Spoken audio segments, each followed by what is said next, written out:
The cracks leak thick, black ink. He is standing still while a simple, small figure walks past him effortlessly. Most people believe that being the smartest person in the room is an advantage. They are wrong. High intelligence is not a shield, it is a cage.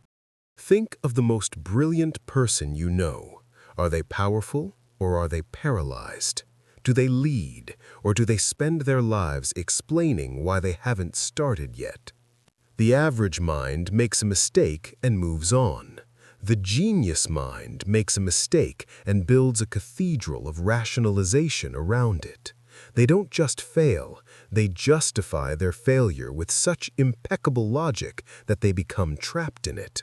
Your intelligence isn't helping you win, it's helping you lose with dignity. And in the game of power, dignity is a consolation prize for losers. Don't forget to like the video and subscribe to the channel for more content like this. It really helps support the channel. We've been taught that IQ is the ultimate currency, but look at the history of ruins. They are filled with the blueprints of geniuses who were outmaneuvered by fools who simply knew how to move. Welcome to the intelligence trap. The big promise. Today, we are dismantling the myth of the superior mind. This is not a video about learning more. It is a video about unlearning the defense mechanisms of your own intellect. We are moving beyond the surface level. We are entering the realm of structural perception. I am going to show you why your high intellect is actually your greatest strategic blind spot. You will discover why stupid people are outmaneuvering you, why your overthinking is a form of cowardice, and how your brain uses logic to keep you safe and broke. By the end of this 50-minute deep dive, you will have the Machiavellian reset. You will learn how to weaponize your intelligence instead of being victimized by it. We will bridge the gap between knowing everything and commanding everything. If you have ever felt like you are too smart for your own good, this is the intervention you didn't know you needed. The spectator's exhaustion. Look at your life. You have the ideas. You see the patterns. You can predict the outcome of a situation before it even begins. You've read the books. You've analyzed the data. So why are you still standing at the starting line? You feel exhausted because your mind is a 24/7 courtroom. You are the judge, the jury, and the prisoner. You spend more energy simulating the perfect move than actually moving.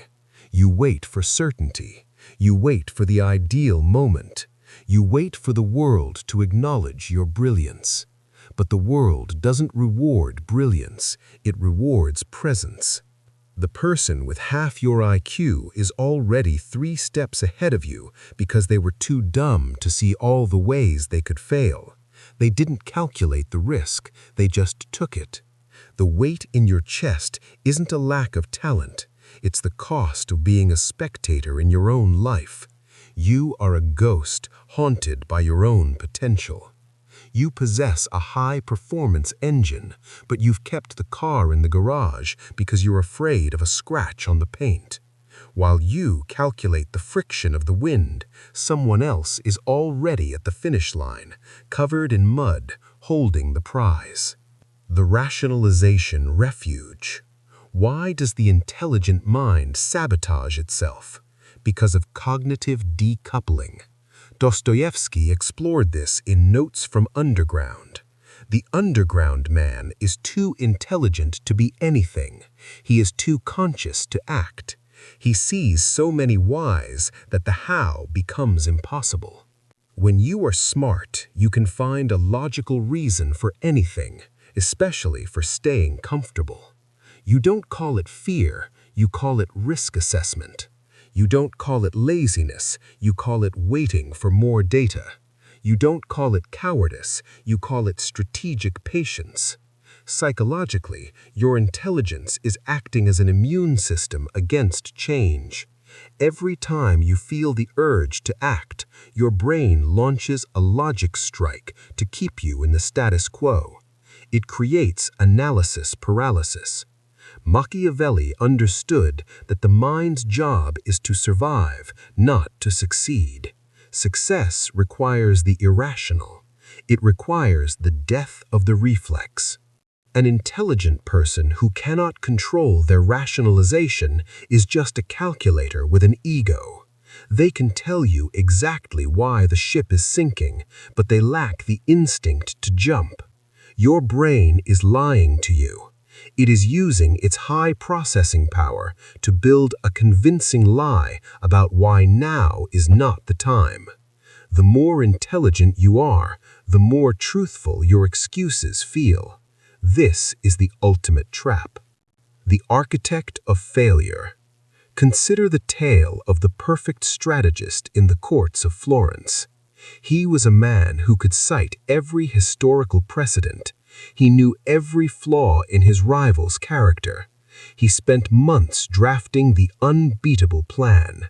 He accounted for the weather, the morale of the troops, and the fluctuating price of grain. While he was perfecting the font on his scrolls, his rival, a man who barely knew how to read but knew how to lead, simply marched his troops into the city at 3 a.m. The strategist was found in his study, surrounded by maps, explaining to the soldiers who arrested him why their invasion was logically impossible and strategically unsound based on the current lunar cycle. The soldiers didn't care. They had the swords. The strategist had the truth. The rival had the territory.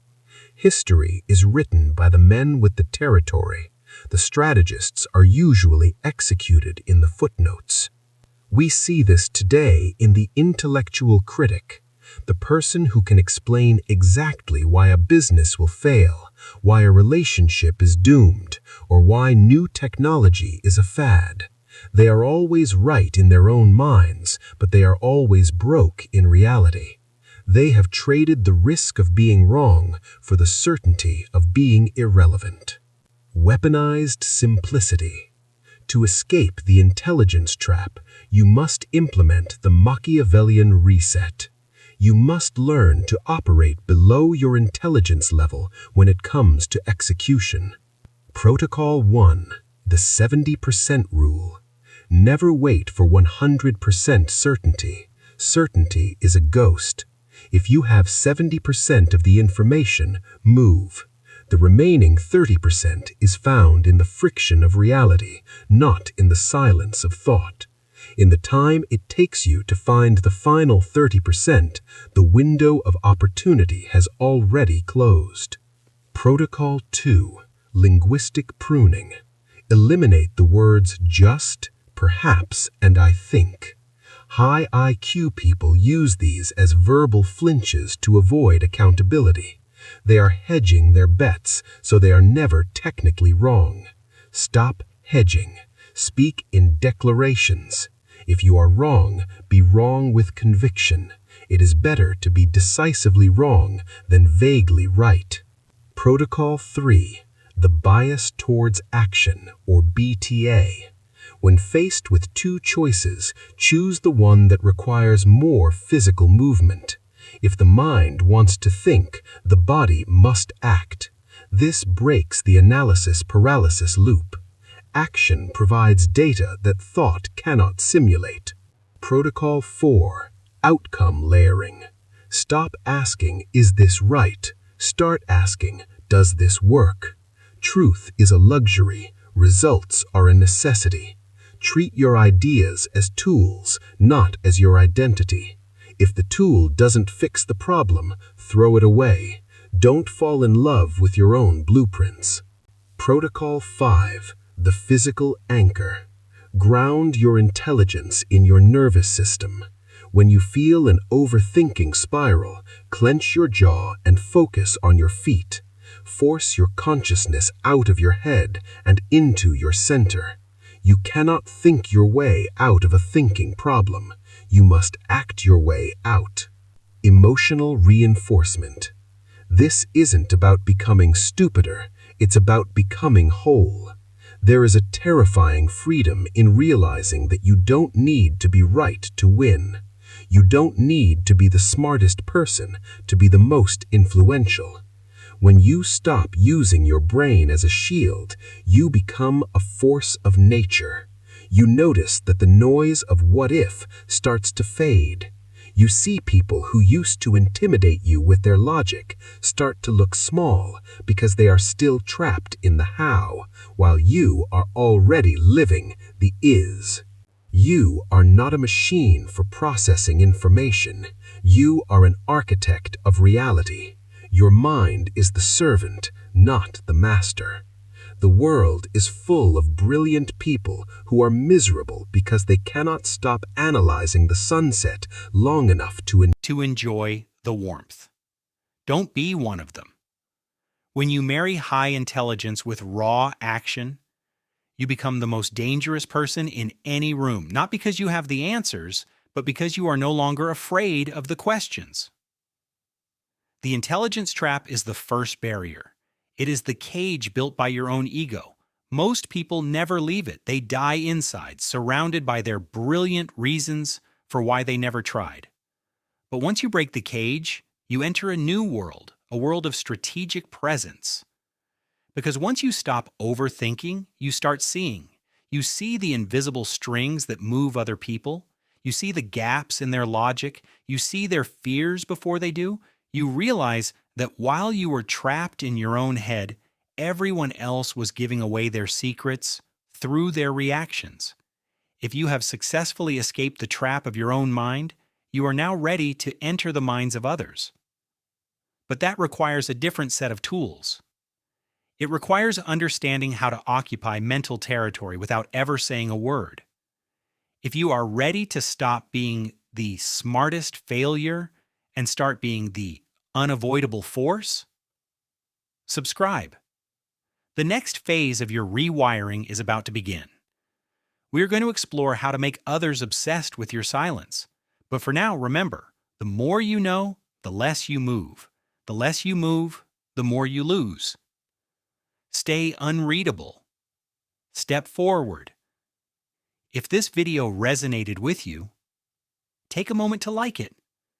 And if you want to explore more of these quiet, deeper ideas, subscribe to the channel. There's more coming.